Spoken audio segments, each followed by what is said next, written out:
Claro, José, a esta hora de la mañana hay información de último minuto que podemos entregar de manera confirmada, fuentes propias que ya han chequeado una información que tiene relación justamente con cuáles fueron los pasos a seguir por parte de este sicario. Se trata de la ruta que sigue posteriormente a estar en Iquique, y ponga atención a estos datos. Luego de estar en Iquique, Alberto Carlos Mejía Hernández se habría dirigido hasta Arica.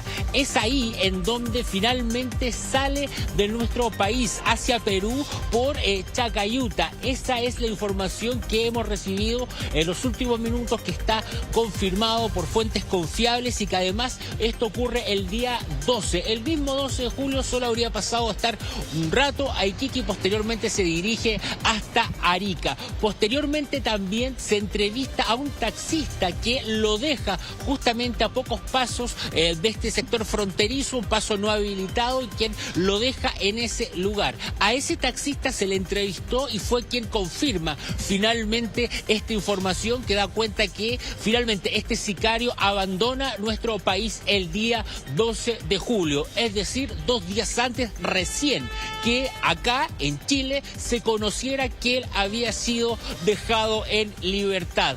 Estos 4 días de ventanas de los que tanto hemos hablado desde que se supo finalmente el caso de la liberación, efectivamente fueron muy bien utilizados por este sujeto, quien inmediatamente tras quedar en libertad, a las pocas horas, toma un vehículo de aplicación, se va a Iquique pagando 2,5 millones de pesos, recorriendo una distancia superior a los 1.700 kilómetros. Posteriormente, tras pasar por algunos momentos en Iquique, es que se traslada hasta Arica. Es en Arica en donde finalmente habría llegado hasta el paso Chacayuta, en donde es dejado ahí por un taxista en un paso no habilitado y hace abandono del país. Es decir, como decían en el estudio hace algún instante, cuando recién acá en Chile nos enteramos en los medios de la liberación, él ya estaba muy lejos de territorio nacional y es parte ahora de los que está siendo investigado por las diversas entidades, autoridades que lo buscan en 196 países. Oye, Danilo, tremendo dato, esta información que estamos en condiciones ya, decías tú, de confirmar. Entonces llegó este sicario, habría llegado hasta Iquique, se trasladó. Oye, en la distancia entre Iquique y Arica también es grande. ¿Cómo fue esa distancia? ¿Hay algún tipo de control a lo mejor o alguna posibilidad de que sea...? Especificar que en la carretera entre Iquique y Arica hay un control que es igual a la frontera, porque la geografía es muy irregular y la carretera sí o sí tú pasas por un control. De hecho, migrantes irregulares se han detectado intentando pasar ese control por el mar en bote porque es muy estricto. Entonces, si pasaron por ese control, de nuevo fallamos. Y recordar que un sistema es tan fuerte como su eslabón más débil y no sirve de nada poner en riesgo a policías, a sus familias detrás de sicarios para que después estos sicarios se paseen como Pedro por su casa en Chile. Lo que pasa es que recuerda que él estaba libre en ese minuto. Pero es que, o sea, según lo que nos están diciendo, todavía seguía, él ya estaba supuestamente en Perú cuando recién Chile se da cuenta de que le dieron la libertad. O sea, si existió ese control. Si existió ese control, ya él no tenía ningún problema pasar por ese control.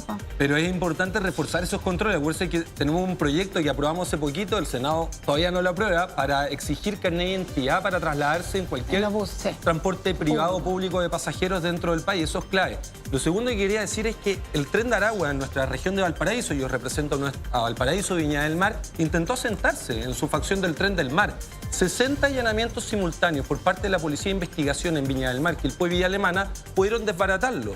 Pero vemos esto que ocurre acá en Santiago y la verdad es que nos genera vergüenza internacional, preocupación, porque una vez que el crimen organizado coapta a nuestros militares, a nuestro poder político o judicial, ahí ya no hay retorno. Yo tengo una teoría, no sé si teoría o una idea, lo digo en condicional porque no lo puedo confirmar, pero lo que yo creo, a razón de la molestia de la jueza, que estaba muy enojada con los periodistas chambones y de baja estofa como yo, digamos. Lo cual me tiene absolutamente sin cuidado, porque, digamos, o sea, de periodistas rascas a jueces rascas, o sea, ahí nos entendemos. Lo que quiero decir es que yo creo que ella no leyó lo que firmó. Eso creo yo. Yo creo que a ella le metieron entre medio un documento Y ella está convencida de que efectivamente mandó al tipo a prisión preventiva. Pero entiendo que hay como un cambio de nombre. O sea, además alguien puso un nombre malo, que tampoco creo en los errores de ese tipo. Entonces pusieron otro nombre y le dio la libertad. Se dieron explicaciones bien ordinarias, digamos, y que no tenían nada que ver con la realidad, como que el cambio de nombre, que para cambiarle el nombre... Que la Corte no aceptaba documentos enmendados. Es lo que no es verdad. Eso es lo que ella dijo. Todos los abogados... Eso es tan ridículo como el militar de la Fuerza Aérea que dice que en el maletín que se encontró 1 kilo de ketamina, evaluado en 3.000 millones Pensó de pesos. que era tiza, no me venga Pensó con que lecera. eran calcetines. Exacto, sí. Y ropa sí. sucia. No, yo lo que te voy a decir una cosa. A ella probablemente, creo, habría que mirar el expediente que probablemente es secreto, que es lo que ella le declaró al fiscal, pero yo tiendo a pensar que ella no leyó lo que firmó. Ella no leyó lo que firmó y luego alguien tiene que haber, además, o pagado, o solicitado, o pedido eventualmente que se cursara eso en Gendarmería, porque además, déjenme decir una cosa, está bien, este país está en una situación compleja, pero no digamos que todos los días llegan decenas de sicarios. No. O sea, el señor no estaba ahí porque había robado una mandarina en la feria, ¿me entienden? Entonces, cuando llega un sicario formalizado por un delito de alta connotación pública como el del Rey de Meix, que lo vimos todos a través de los noticieros, es un conocido. Ah, mira, ahí viene el venezolano, 18 años, imputado como... El tatuaje de Zeus en la mano. Exactamente. Entonces, cuando me llega un documento y yo leo cualquier funcionario de Gendarmería, mira, el señor tanto tiene que ser dejado en libertad. ¿Pero cómo? Uno se pregunta respecto al destino de ese interno de alta connotación. Por lo tanto, tiene que haber habido... Si hubo corrupción acá, que no lo sabemos, y espero que lo determine la investigación del fiscal Pastén, pero si hubo corrupción, aquí tiene que haber habido a 2 niveles. Tiene que haber habido corrupción en el tribunal para que le insertara a la santa jueza un documento que ni siquiera leyó, por eso que la firma efectivamente era de ella. Pero además tiene que haber una patita en Gendarmería para cuando llegó ese documento, haberlo liberado y haber escondido el documento debajo de la mesa. Oye, si 2 más 2 es 4, pues si yo no nací ayer, nadie de los que están mirando nació ayer. Más o menos ese es el panorama. Entonces, ni la jueza, ni la gente de Gendarmería, ni los ministros de Estado tienen derecho a enojarse, pero mira, ni siquiera 1 centímetro de margen les voy a dar. No tiene ni un derecho porque es vergonzoso todo lo que ha pasado. A ver, y mira, y esto que ha pasado, lo estamos comentando porque fue de connotación, dado a la persona que fue asesinada, que era el Rey de Meix, y porque sucedió esto, pero lo conversábamos anteriormente, cuántas veces sucederán este tipo de errores, por decirlo así, con otras personas que tengan menos connotación, menos televisión, pongámoslo en esos términos. Ahora, también es súper importante, José, el tema de que las personas entran a Chile, muchos de ellos como con amnesia, no se acuerdan ni quiénes son, no traen ningún papel. Yo creo que ese control es el primero que tenemos, porque se les da RUT, un RUT que es por un tiempo, no se les exige ni siquiera certificados consulares. Entonces, por eso que tenemos estos problemas de... Fíjate que la mayoría de las personas que están en el crimen organizado tienen 1, 2, 3 identidades. Recordemos a Ojeda, que la persona que está imputada tenía 3 nombres. La otra vez una persona que venía de Bolivia tenía 11 pasaportes diferentes. Entonces, tenemos que hacernos cargo que una persona que entra al país por distintas situaciones, porque hay gente que viene arrancando por motivos humanitarios, ¿no? Y eso es otra cosa.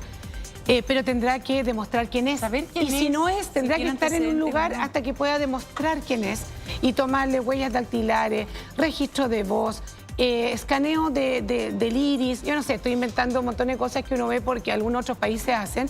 No puede ser que estamos teniendo personas que llegan a Chile, que ellos mismos de ser los más impactados, que no traen ningún papel, que se les da un RUT por un tiempo para que existan en nuestro sistema, pero sin ningún pasado. Yo creo que ahí tenemos un tremendo problema. Y que puede volver a entrar. Espera, Jorge, por favor, un segundito, porque Danilo, no te voy a pedir que reveles tu fuente, pero es una información muy importante la que acabas de revelar, de entregar. ¿Qué más se sabe para ver si podemos reiterar esto que tú acabas de confirmar? ¿De qué manera llega hasta esa ciudad? ¿Cómo se traslada entre Iquique y Arica? Finalmente, bueno, eso comprueba que ya estaría fuera de nuestro país. Volvemos contigo en vivo. Claro, recordemos que la madrugada del 11 de julio, horas 4 o 5 horas después que es dejado en libertad, toma un vehículo de aplicación que lo lleva a Iquique. Esa información está absolutamente corroborada porque inclusive el conductor de este vehículo que lo llevó de Santiago a Iquique, previo pago de 2,5 millones de pesos, cuando ve los medios de comunicación, la imagen de este sicario se da cuenta a quién había transportado. Es entonces quien voluntariamente habría ido hasta las policías a dar cuenta justamente que él fue quien llevó hasta esta persona, hasta Iquique, en la madrugada del 11 de julio. Posteriormente a eso, la información que manejamos es que él habría pasado a Iquique a descansar un rato. Ahí eso lo empalmamos justamente con este ambiente que veíamos hace algunos minutos, que conocen en Iquique a Alberto Carlos Mejía Hernández, que lo habían visto en el lugar, y es ahí en donde él toma en el terminal otro taxi que finalmente lo lleva hasta Arica. En Arica, él, a través de un taxi, lo llevan hasta un paso, hasta el sector fronterizo, el paso Chacayuta, pero ahí lo dejan. Posteriormente, él pasa en un paso no habilitado, que es ahí en donde ya a pie seguramente, claro, es donde él pasa la frontera y finalmente ya desaparece de territorio nacional. Y esa es la cronología de este viaje que él realiza al norte del país. Primero los 1.700 y fracción kilómetros en auto de aplicación, luego una estadía corta, una parada por Iquique, y luego desde Iquique hasta Arica un segundo viaje que termina con un taxi que lo lleva desde el terminal hasta este lugar en donde él sale del país a través de un paso no habilitado. Lo deja en el sector fronterizo y luego él caminando sale desde Chile, desde territorio nacional. Ese taxista fue interrogado, a ese taxista se le toma declaración y confirma justamente que él dejó a Alberto Mejía en este sector en donde él posteriormente ya cruza la frontera. Es parte de la información que nos ha llegado, que son fuentes confiables que nos proporcionan estos datos y que finalmente dan cuenta de cuál habría sido la ruta de este sicario a tan solo menos de 48 horas de quedar en libertad. Estamos hablando que desde la madrugada del 11 más o menos es un día de viaje. El 12 de julio habría llegado al norte del país y de ahí más rápidamente realiza esta ruta. Estaba consciente que en algún momento se iba a saber que había quedado en libertad y que lo iban a comenzar a buscar. Entonces rápidamente activó todo este plan de fuga que, por lo que sabemos, resultó como él esperaba. ¿Por qué pagó 2,5 millones? También usted se puede preguntar de dónde saca esa plata este sujeto. Recordemos que a él le pagaron 4,5 millones por el crimen del Rey de Meix. Esa fue la suma total que se le pagó a cada uno de los participantes en este crimen. Eran 30 millones a repartir entre varios, a él le correspondían 4,5 millones.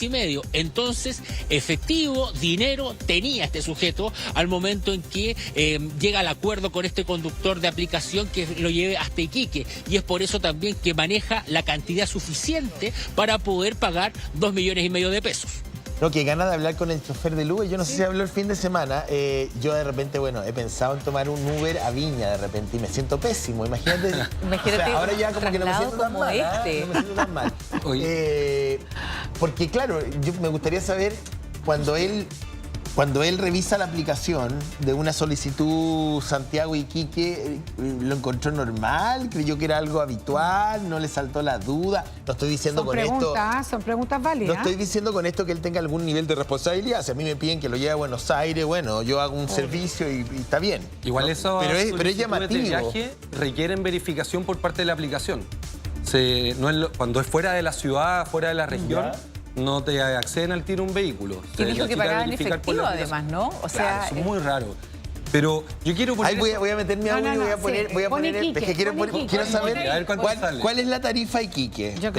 Oye, a todo esto, vas? Porque mira, y él sabía que estaba formando parte de algo, de un entramado raro, porque si él dice, bueno, quedó libre, ¿no es cierto? Y a lo mejor no hubo mérito, qué sé yo.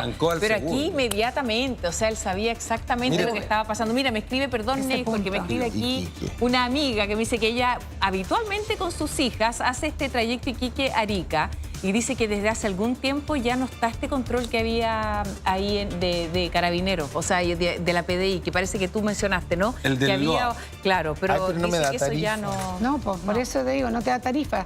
No me da tarifa. Lo pasé en febrero y está, pero ese es un control muy importante. Lo que yo quería poner acá en perspectiva era que nosotros tuvimos una banda de Cali, en Valparaíso, operando, que se llamaba La Empresa. Le incautaron más de 2.000 millones de pesos, 44 detenidos. Pero es como un cuento de niños, porque uno dice de los 44 detenidos, 23, la Corte los expulsó del país.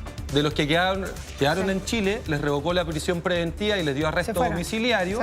Y uno me pregunta, bueno, ¿cuántos están pagando por esta banda que se dedica a las extorsiones y a los préstamos usureros de, en realidad, esta gente que andaba con armas, con vehículos, intimidando, cuando en realidad se hace todo un esfuerzo para desbaratar estas bandas, tener las pruebas, llevarlos a juicio, y los jueces creen que van a esperar la sentencia en sus domicilios? Por supuesto que ellos no están en sus casas, están en cualquier parte del continente, menos en nuestro país. Pero cariño, bueno, la verdad tu punto es bien agudo, digámoslo así, porque sale y se habría quedado, porque estaba libre, ¿no? O sea, pero arranca.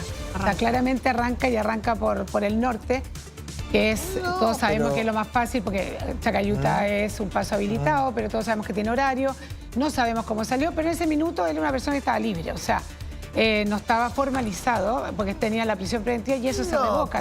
Pero él sabía que tenía una cuenta pendiente, bueno, ya, allá si le habían revocado o no la preventiva. Y él sabía que mató efectivamente, él sabía efectivamente que fue la persona que mató. Dijo, voy a aprovechar esta ventanita para sacarle el para arrancar, porque si no me pilla. Oye, el fiscal Pastel, no sé si ha hablado en qué está esa investigación. Yo entiendo que él tomó distintas declaraciones, insisto, es muy importante lo que la jueza diga. No sé qué habrá dicho, uno tiene que ahí... yo creo que ella, no sé si va a reconocer que no se dio cuenta de lo que firmó. Yo creo que ella no supo lo que firmó. Que no tiene sentido. O sea, si la firma de ella en el documento no está adulterada... Pero puede haber sido digital, ¿o no? ¿No lo tenemos claro? Sí, porque a veces lo sé, pero... la gente tiene, sobre todo personas que tienen que firmar muchas cosas, tienen digital y tienen muchos funcionarios que están autorizando mucho. Electrónica avanzada. Pero el gobierno ha dicho que aquí no hay ningún tipo de adulteración, intervención, manipulación, nada. O sea, ella, hasta donde uno entendería, firmó... La firma que aparece en el documento donde a él se le revoca la preventiva es su firma. Por lo tanto, si ella no está vinculada al caso, que no tengo por qué creerlo, desde algún punto de vista, digamos, de un pago de por medio, de una amenaza que ella lo ha negado terminantemente y uno tiende a creerle, yo creo que ella no leyó lo que firmó un documento en blanco. No hay ni una otra explicación posible. Oye, ese es un punto que es muy importante, pero acá todo es tan sospechoso. No sé si les pasa que conocía, porque ya está bien, el de la aplicación después fue a decir que en realidad él hizo ese viaje, pero... ¿Cómo acepta un viaje así? Es raro también, porque José lo conocía o no lo conocía, porque el sicario también pudo haberlo secuestrado y haberlo obligado a hacer este viaje así, ¿no? O sea, creo que cada uno de los puntos o del ensamblaje de esta situación es tremendamente sospechoso, ¿no? ¿Quién le pasó la plata? ¿Con quién entró en contacto para que le pase esa plata? No, aparte, yo he visto otros casos de gendarmería y están durante semanas o meses esperando un documento o se demoran desde que llega el documento a actuar, se demoran semanas o meses. Sí. Y en este caso, 11 minutos. Así, a lo menos sospechoso. Que nada de por eso te digo que la jueza está muy molesta con los medios, con algunos medios. Pero todo Chile está molesto con la jueza. No, lo que te quiero decir es que no sé si ella o su hija, ya que tuvimos esta suerte como de cruce el día viernes, entenderán que toda la secuencia es como una película de cine mudo. O sea, ¿no se dan cuenta de eso? Entonces ella dice, no, es que ella tenía una trayectoria, da lo mismo la trayectoria. Estamos evaluando este último capítulo que es nefasto, vergonzoso, digamos, inexplicable e inexcusable. Imagina cómo se siente la familia de los policías que lo detuvieron, que pusieron en riesgo su vida. La familia del Rey de Mex. O la familia del Rey de Mex, claro. O sea, que están con temor de seguro a pensar que su sicario o los compañeros de su sicario los pueden ir a buscar en cualquier momento. Yo creo que aquí por eso es que acá hay que actuar. Mucho todavía, mucha tela que cortar, porque en el fondo todo este cuento de la aplicación, que efectivamente tú acabas de hacer el ejercicio que se pide y no te la da Iquique. No, probablemente se pidió un punto en Santiago y ahí se llegó a una negociación. Imagínate qué cosa más rara, le pago en plata 2,5 millones. Todo independiente que no haya estado la prensa, que no haya sabido todo el mono es curioso. Sí, es muy curioso. Yo creo que aquí quedan muchas cosas que saber de aquí en adelante, porque ahora, no están llegar, nadie anda con un maletín de 2,5 millones. De todas maneras. Y se sube a un Uber y lléveme a donde sea. Pero esto nos conduce necesariamente a otro tema, porque parece que este caso reúne todos los males de este país. Probablemente. O sea, la corrupción, la falta de profesionalismo, la falta de eficiencia de la justicia en algunos casos, la permeabilidad de la frontera, y ahí quería ir. Sí. Porque como un asesino de esa envergadura primero toma un Uber hasta la frontera norte y luego cruza y vulnera. O sea, yo hoy día puedo matar a alguien y tomar un Uber y desaparecer en, no sé, 10 horas. Se lo pregunto a Karim, que ha estado en la zona y me imagino que conoce un poquito la geografía, la dinámica permeable de esa zona del país. Karim, te saludo. Sí, ¿qué tal? ¿Cómo están, muchachos? Hola, estaba escuchando atentamente y estaba recordando acá con parte del equipo con quien estuvimos el año pasado, agosto del año pasado aproximadamente, cuando en ese entonces el subsecretario del Interior, Manuel Monsalve, fue a entregar equipos a la frontera. Estuvo en Colchane y luego se dirige a Chacayuta, equipos de tecnología, reforzando las fronteras. Todo esto recuerdo que era en el contexto de una posible segunda ola migratoria de ciudadanos venezolanos cuando se conoce la reelección de Nicolás Maduro. Ese fue el contexto más o menos que nosotros estuvimos ahí, pudimos ver lo fácil que es cruzar la frontera en Colchane y también en Chacayuta. Hay un comercio que está instalado ahí, que está asociado a todo esto. Recuerdo que estuvimos saliendo en directo desde la frontera, en la casa de Jamie, una mujer agricultora que vive en ese lugar, que conoce perfectamente cuáles son las rutas de paso, los lugares por donde atraviesan estos vehículos que llevan a inmigrantes ilegales, muy cerca, a un kilómetro y medio aproximadamente de donde está la instalación aduanera. Es posible cruzar la frontera, una frontera muy extensa en términos de cantidad de kilómetros por donde se puede atravesar en Colchane y también en Chacayuta. Son los dos puntos de ingreso al país. O sea, lo que ocurre en Arica no es muy distinto a lo que pasa en Colchane. Tal vez uno ve que es una instalación mejor equipada, más grande, es el principal cruce entre Chile y Perú. Uno llega a Tacna, pero la verdad es que es muy fácil también cruzar sin que te controlen, sin que te revisen. Recuerdo que nosotros fuimos incluso a Tacna, cruzamos en un taxi que se contrata ahí, es el mismo taxista quien toma los documentos de identidad de las personas que lleva. Él mismo hace el trámite en la ventanilla, es súper expedito porque el flujo es permanente. Recuerdo que en esa oportunidad uno ve que a toda hora están pasando migrantes extranjeros con maletas haciendo esta ruta que les toma meses incluso para llegar a nuestro país. Hay horarios del día donde esto funciona y donde es mucho más complejo, donde son mucho más estrictos en el control. Quienes deciden pasarlo es porque traen sus documentos, pero quienes quieren hacerlo ilegalmente también lo pueden hacer. Es más riesgoso, tarda más tiempo, es más caro, pero de que se puede hacer, se puede hacer. Y si uno habla con los taxistas, con las personas que viven ahí, saben perfectamente cuáles son los lugares. Esto está instalado muy cerca del mar y también hacia el lado izquierdo, digamos, cruzando de Chile hacia Perú. Del lado izquierdo está el mar y del lado derecho hay una extensión de terreno por donde se puede atravesar, que es puro desierto, donde hay presencia de efectivos del ejército de nuestro país, pero que sin duda es una frontera muy porosa y donde hay opciones de poder pasar ahí. Ahora no sabemos esta persona en qué condiciones cruzó, si lo hizo por el paso, si lo hizo por un sector no habilitado, pero con un poco de dinero perfectamente se puede hacer. Hay personas que conocen estas rutas, lo hacen a diario, permanentemente. Hay momentos donde hemos visto mayores flujos que en otros momentos, pero es un lugar donde se puede cruzar perfectamente sin ser detectado, sobre todo cuando se trata de estas personas que tienen experiencia, que conocen la ruta y que tienen redes de apoyo, que finalmente son quienes financian esto. Así que no me extrañaría que él haya cruzado sin ningún tipo de problema, si es que en definitiva lo hizo por Chacayuta. Yo creo que el lugar por donde tiene que haber pasado es un lugar donde claramente no hay controles, donde pueden hacerlo de noche, tal vez siguiendo algunas rutas que están establecidas ahí, que toda la gente del sector conoce y que es por donde puede haber cruzado esta persona que está siendo buscada actualmente, muchachos. Oye, Emiliano Arias está con nosotros, también exfiscal, muchas gracias. El capitán Valdés nos acompaña. Qué importante lo que nos dice Karim a propósito de esta visita en terreno, ¿no? Para entender qué pasó. Pero hay algo que nos sigue llamando la atención, Emiliano. Queremos aprovechar ahí tu experiencia. Porque, ¿qué pasó con la jueza? Voy a acordar un poquito. Tenía ahí... Claro. ¿Cuántos documentos firmó? Ahí hay 2 papeles o 3 papeles. ¿Qué dice? Es una libertad, inmediatamente se firma. Hay un antecedente que llega de Gendarmería donde habla de la peligrosidad de este reo. ¿Cómo pasa eso? Claro. Acá tiene que haber un documento que hace ingresar a una persona a prisión preventiva que es consecuencia de la audiencia que se realiza. Ya. Donde queda detenido la persona que está presente ahí. Da lo mismo Ya. el nombre. Da lo mismo el nombre. Como se llame, porque puede ser nombre supuesto, nombre fingido, nombre suplantado, así que el nombre no es tan trascendente para quien queda preso en este momento. La condena sí, pero en este momento no.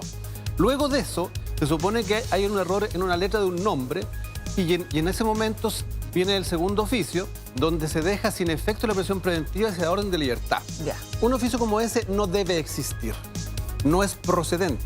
Porque la única forma de que una persona que ya ha quedado en prisión preventiva recupere su libertad es vía un recurso de amparo, que a través de la Corte de Apelaciones, o es vía una audiencia de revisión de cautelar, que ninguno de las hipótesis Yo se solamente produce. quiero decir una cosa, a razón de esto y del otro caballero que una vez lo agarraron en Colombia, ¿se acuerdan? ¿Quién era el caballero? Queda, pues. Queda. El de los que, uno de los tiene razón. Sí, Sí, está en sí, Colombia. Qué fácil es moverse por este país. Sí, es una salvaje. facilidad, pero brutal. ¿Cómo o sea, sale? tú te ¿Cómo? mueves libremente, te tomas un Uber hasta Iquique, No Punta está. Arenas, no tengo idea, después Tecnología. caminas un... Yo creo que nadie tiene problema con que sea una exigencia mostrar el carnet para poder viajar, pero de esa manera estar seguro de que un prófugo de la justicia no va a tomar un bus o un Uber y moverse... No, pero perdón, Emiliano, es que- son 20 horas. 20 horas en... Es que mira, es que es peor, No, Karen, nadie porque sabía. ¿qué es lo que pasa? Que acá este sujeto cuando sale, cuando se va, además de haber estado esperando otros 2 afuera cuando sale, que eso ya es que la hipótesis del error es bastante peregrina esa idea a estas alturas de lo que vamos conociendo. O sea, ¿sabían sus colegas del crimen, sabían antes que el fiscal que se fueron en que el- estaba saliendo de la cárcel? ¿Por qué pudo salir esta persona tan libremente? Porque a lo menos mientras 4 días ocurría aquello, el fiscal ni se enteró de que este sujeto estaba libre. Entonces, por eso la hipótesis del error va cayendo bastante, porque Gendarmería deja un sujeto libre. Horas después viene un oficio que dice que este sujeto está mal Hay que dado a libertad, hay que reingresarlo. reingresarlo. En ese momento, si se hubiese cometido un error, la conducta Doble- lógica es, doble uy, check. nos equivocamos, avisémosle a todos, avisémosle al fiscal. Pero- el fiscal no se No se demora nada demora. en pedir una Doble orden de clic. detención No, pero Doble, permanente. triple clic. aquí hay 2 elementos, hay 2 momentos en donde hubo, si es que hubo, una intervención, porque puede haber un error en el tribunal, sí, puede haber un error en Gendarmería también, pero en los 2 lugares al mismo tiempo me parece que no es procedente. Ahora, pasando ese capítulo, aunque la jueza se moleste conmigo Ya, pues, José, y la hija... déjala. No, pero sí, pero sí José, es cierto, ella déjala. estaba muy molesta, pero yo creo que aquí ahora, yo creo que la jueza efectivamente no está metida en esto. Yo creo que se aprovecharon de su ingenuidad o de su flojera. Yo creo que ella firmó algo que no sabía que estaba firmando, no leyó bien, o sea, yo no creo que ella haya sido, digamos, o coimeada o mojada, no lo sé, pero no lo creo. Pero más allá de eso, vuelvo al tema del desplazamiento, que es lo nuevo de esta mañana de lunes. Porque no es la primera vez que pasa. ¿Cómo alguien comete un Desaparece. crimen de esa envergadura, y pasa lo mismo con Ojeda, y pasó lo Se lo mismo con traga la el tierra. otro, el señor Sánchez, o sea, se cometen crímenes brutales y se les da el espacio para moverse con un nivel de libertad, pero... Y después aparecen los controles de lo que nosotros hacemos, ¿cómo se llaman los controles de tránsito?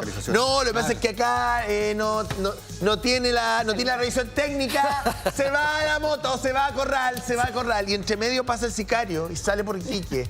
Entonces, este país es un chiste, que no se dan cuenta que este país es un chiste. El mejor reflejo de este país es el happening con Japón. Por eso ese programa tuvo tanto éxito. me encanta. Pero ¿sabes qué? Yo no pierdo la esperanza porque el tren de Aragua en toda Latinoamérica no lo habían podido capturar y yo fui testigo de cómo las policías en nuestra región de Valparaíso lo desarticularon y yo no pierdo la esperanza en que el Poder Judicial se ponga al día con este caso. Porque si esto nos los hace remecer a todos, mañana va a ser demasiado tarde. ¿Qué vamos a esperar? ¿Que ocurra como que ocurre en Brasil, en Paraguay, en México, Colombia, que aparece un juez, un fiscal, una autoridad colgado en la plaza? Van a colgar a un diputado. Eso es lo que van a hacer. Estamos a punto. Va a aparecer la cabeza de un diputado en un barril, ¿ah? Y ahí van a decir, Y ahí van a y ahí se van a poner la las escalada pilas. está muy... Es que eso es lo que tenemos que Está como evitar. muy descrito, ¿Sabes qué? fiscales, Capitán Valdés, periodistas. ¿cómo se siente la institución y usted que pone en riesgo su vida para detener a sicarios cuando ven justamente que ocurre este tipo de hechos? Mira, en realidad nosotros cuando desarrollamos tantos trabajos investigativos, el deber cumplido por parte de nosotros es lo que finalmente nos termina gratificando. Ahora, claro, indistintamente esta situación que ha generado un efecto en todo el país, claramente a nosotros tampoco nos deja en cierta medida indiferentes. De hecho, cuando nos enteramos de la liberación de este sicario, rápidamente los equipos investigativos se constituyeron en ese mismo momento para generar todo el despliegue, todo que se vuelva a recapturar este sujeto. Claro, el departamento... Sí, 4 días después. Perdón que lo ponga en simple, Lo cuatro o pero cinco a lo días mejor no es después. tan simple, pero quiero hablar desde un lugar bastante ciudadano. ¿No les parece al menos curioso, ridículo, absurdo o preocupante o peligroso de que uno pueda matar a alguien y salir por la frontera norte de este país y no pueda moverse con la revisión técnica vencida? ¿No les parece ridículo? O sea, si yo ando con la revisión técnica vencida, que no estoy llamando a la gente a no cumplir con su revisión técnica, por favor, porque puedan aparecer las plantas de revisión técnica haciendo un meme conmigo. Me pareciera que a los honestos todo el Es que rigor de la no, ley... lo que pasa es que parece que no hubiese prioridades, jerarquía o que se viviera en planos absolutamente distintos. O sea, un plano del país es el que debería ser, digamos, donde te detienen con tu moto y si no está al día o tu licencia, qué sé yo, te la pescan y te la llevan y a ti te llevan o te multan, lo que sea. Ese es un plano donde las cosas funcionan más o menos de manera civilizada. Y otro país es donde un señor mata a alguien, sale de la cárcel, se toma un taxi básicamente, recorre 2.000 kilómetros y después sale y no sabemos dónde está. Bueno, te vas a enojar todavía más porque No, si Danilo no me tiene enojo, más ya no me antecedentes. enojo, No, ya no. pero es que mira, hay más antecedentes. Parece que estuvo en una pensión. Yo creo que le faltó ir a Cabancha a comer chumbeque, no sabemos. Danilo tiene más información sobre esto. Vamos contigo en vivo. Sí, claro, hay varios datos que han seguido apareciendo durante el fin de semana a medida que se van recopilando antecedentes también. Esto permite ir reconstruyendo esta ruta con algunas situaciones hasta indignantes, claro, tomando en cuenta que este sujeto, sin perder el tiempo, 4 horas más o menos de haber quedado en libertad, toma este vehículo en el que recorre casi 1.800 kilómetros, llega a Iquique y en Iquique pasa a un hostal, a una residencial, a un lugar de estadía, básicamente. Y esto ha sido confirmado por el equipo de Mega Noticias, que se da el trabajo de ir, tocar la puerta, ¿verdad?, mostrar la foto y decir, mira, ando buscando a este sujeto, usted lo ha visto, lo conoce. ¿Qué fue lo que respondieron en esta hostal de Iquique? ¿Lo conocían? ¿Lo habían visto? ¿Estuvo ahí? Son las preguntas que nos hacemos y que las respondemos ahora viendo este video. Mira. Hola, buen día. Mire, ¿sabes qué? Ando buscando esta persona que a lo mejor se alojó acá la semana pasada. ¿El sábado? ¿12? Ajá, sí. Ah, sí, ya vinieron. Pero me dices que estuvieron la semana pasada. Sí, ¿Y estuvieron durante el día? ¿Cuántos días estuvieron acá? un día, pero tampoco estuvieron el día completo, se fueron. Durante el día de mañana.